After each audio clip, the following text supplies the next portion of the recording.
Hi, welcome back to my channel. If you're new here, I'm Bex.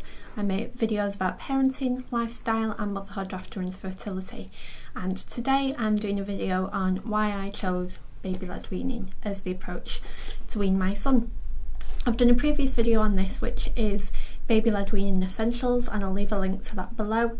But today I just wanted to talk about the reason why I decided to go for this approach. So I'll get into it. I was originally going to traditionally wean Finley, and I had asked a few people just for the first foods really that I could start with him. I had been on a weaning course that was run by my local authority, and I had also been on an infant first aid course. I'd also got the Ella's Kitchen First Foods book and had every intentions of sort of going down that road. But I was unsure about whether to start off with a vegetable sort of puree or whether to start with baby rice or porridge, and I just wanted to get a few ideas from people that had done it before, and that's when I heard about the fact that baby rice can contain small levels of arsenic. And I thought, is this something that's like a Daily Mail sort of blown out of proportion story, or is it something I really need to be concerned about? So I looked a little bit more into it, and then a friend of mine said, have you thought about baby-led weaning?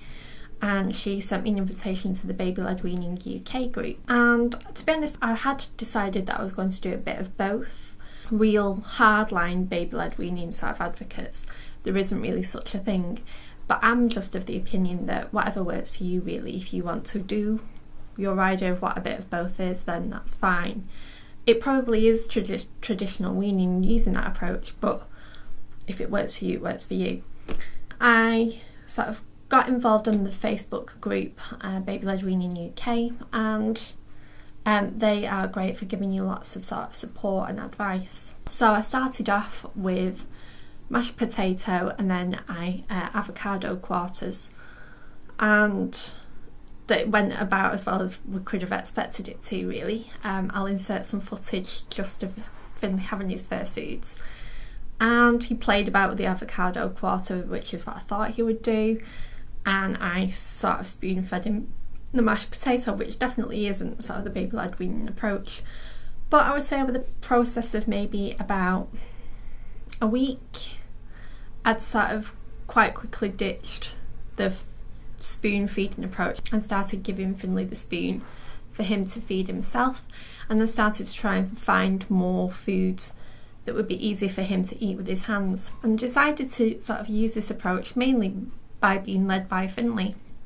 He didn't enjoy pureed foods, to be honest. I could get him interested if I mashed up avocado, pea and basil, and I would do sort of variants on sort of quite strongly flavoured foods that were sort of mashed to sort of a rough, rubbly puree, but he just wasn't really interested in it. And then I gave him some broccoli florets, and away we went really. He was more interested in taking the broccoli florets and sort of dipping them into what I'd pureed anyway. And so for a little while I used up the purees that I'd sort of batch cooked as sort of dips. So we would have pita breads or carrot sticks, other veg, and sort of use them as finger food to dip into the puree. And then when that batch cooked lot of puree had gone, I just went full force into baby-led weaning really, and I found it to be really exciting, really fun, definitely very messy. So a lot of people tend to be concerned about the hazards of choking with baby-led weaning, and although that's obviously something you have to bear in mind with food of any description and a baby, whether that's pureed food or food in its natural format, I don't think I was overly sort of scared about it because I've done the infant first aid course that was run by MILLIE'S Trust. I'll leave a link below if you want to have a look at the information on MILLIE'S Trust. And for those of you in the Manchester area, you may know a little bit more about it already. But essentially, Millie had choked when she was at nursery on what they think might have been mashed potato or some sort of shepherd's pie. Now, I don't know the full details of whether she was spoon fed that or whether she fed herself that, but essentially it was pureed food. And I just made the decision that a baby can choke on any sort of food, whether that's food in its natural form or whether it's pureed, and so I just decided that I would watch very, very carefully, but I wasn't going to try to be ruled by the fear of choking and let that stop Finley having fun with food, really.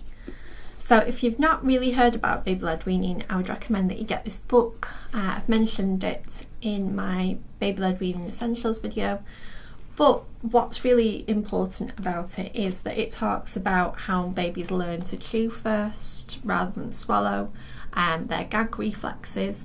A baby's gag reflexes naturally more towards the front of the mouth, and they will push food out until they have practiced to learn to move food around the mouth, and when they're confident at moving food around the mouth, they can move it more towards the back.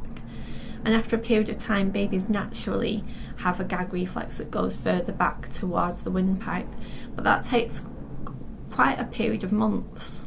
Why baby-led weaning is good from my point of view is that it helps Finley to learn how to sort of move and manoeuvre food around his mouth, and you just preload the spoons and then give the spoon to the baby. So I've noticed that his dexterity skills have rapidly improved over quite a short space of time. We started weaning Finley at 6 months and he's now just over 9 months, and I've noticed that just in that space of time there's been a massive improvement in terms of his eating, really. It is slow, it is laborious at times, and you do find that sometimes there will be maybe a period of a week or so where you feel that not much progress is being made, but then you'll find that maybe the week later there'll be tons and tons of progress, and it's just that maybe your baby's been consolidating that skill in the head before they actually go full force at it. So if you want more videos about baby-led weaning, then please hit subscribe and the bell so you get an update when my videos go up. I'm thinking of doing a baby-led weaning hacks video. If you'd like that, then please like and comment below, and I'll see you in the next one. Bye! La la la la la la la la la la la.